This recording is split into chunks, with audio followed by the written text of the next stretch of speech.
In episode 83, iPiffle on the vast number of religions and religious leaders throughout the world. There are 11 major religions in the world today, with over 4,200 different recognized religions worldwide.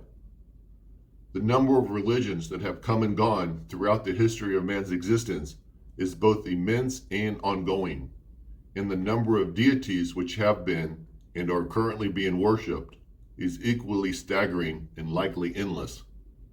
Throughout history and up until the present day, there is a plethora of purported and self-proclaimed religious experts who are preaching, espousing, and interpreting the Word of God.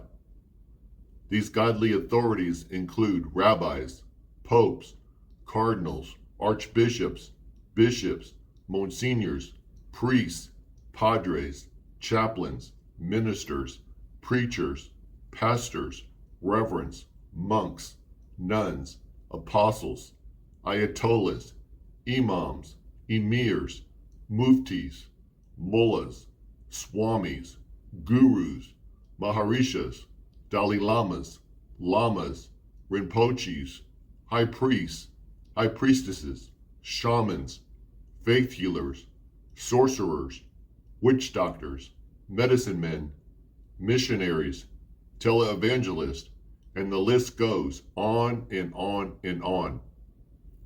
It is counterintuitive to believe that any singular religion or any one of these so-called religious leaders knows any more about God than any of us does. If an all-powerful God really does exist and decides to make his presence known to us, then he will do so in a straightforward and in an ambiguous way. God would not do so in a vague and veiled manner and then leave it up to man to figure out for himself and attempt to interpret God's will. God would make his presence known to us without question and would do so with universal truths that would transcend all cultures and stand the test of time. It is foolish, arrogant, and oftentimes dangerous for any theologian to be so pretentious as to even attempt to speak for God. And it is both misguided and foolish for anyone to give even a modicum of credence to them. Their motives are oftentimes misconceived, injurious, and duplicitous. Even those so-called experts who speak for one of the world's major and thought to be more sophisticated religions are no better equipped to speak about the realm of God than anyone who claims to represent one of the countless less followed faiths. Every religion known to man, regardless of size, wealth, or the number of followers, is equally inconsequential in that they were all created by man without any universal divine truths to back them up. Common sense should tell you that if there is a God, then his truths are yet to be revealed to man. Once they are, we will all know it with absolute certainty. There will be no need for intermediaries or surrogates to speak on God's behalf. All a man's questions will have been answered by God. There will not be any further misunderstandings because all pertinent information will come directly from God. And above all else, nothing will be left open to interpretation or misinterpretation by man because his truths will be absolute.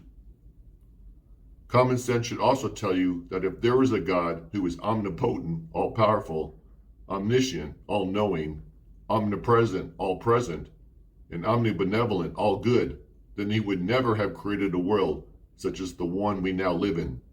Only a false God would be capable of such an abomination. Common sense should also tell you that if man has the capacity to discern right from wrong, then God should be held to an even greater and higher standard. Ask yourselves the following questions.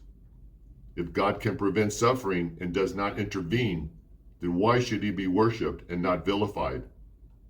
If God treats one man better than another, then why should we give thanks to him for anything positive he allegedly does for us? If God is supreme, then why would he require us to worship him, fear him, and subjugate ourselves to him as if he were akin to a malevolent king, dictator, or tyrant? If God is benevolent and wants our lives to be easier, then why would he impose on us numerous restrictions and force us to spend countless hours in worship and devotion to Him. Because there is no justifiable answer to these questions, common sense should make it abundantly obvious to you that there cannot be a benevolent, all-powerful God in direct control over men's lives. Even if you believe this to be so, it does not mean that we should not be more benevolent towards each other. Instead of wasting our time on a fool's God, we should all redirect this energy in a more positive way and take it upon ourselves to ease the burdens of our fellow man. We should treat each other with respect and consideration. A good deed is a good deed whether anyone else knows about it or not. Would it not be better for us all if the entire world would come together and unite in fellowship and mutual understanding? Rather than being intolerant of one another, mankind should seek to rise above their petty weaknesses and strive to get along. Instead of worshiping their individual gods, men should respect one another's feelings first and foremost. We should all stand together to depose those corrupt leaders who espouse hatred and division. We cannot rely on God to deliver us from evil. Rather, we need to learn to take actions ourselves against those evil inclinations that reside inside each and every one of us to varying degrees. Thank you for listening. I hope you will join me in my next video.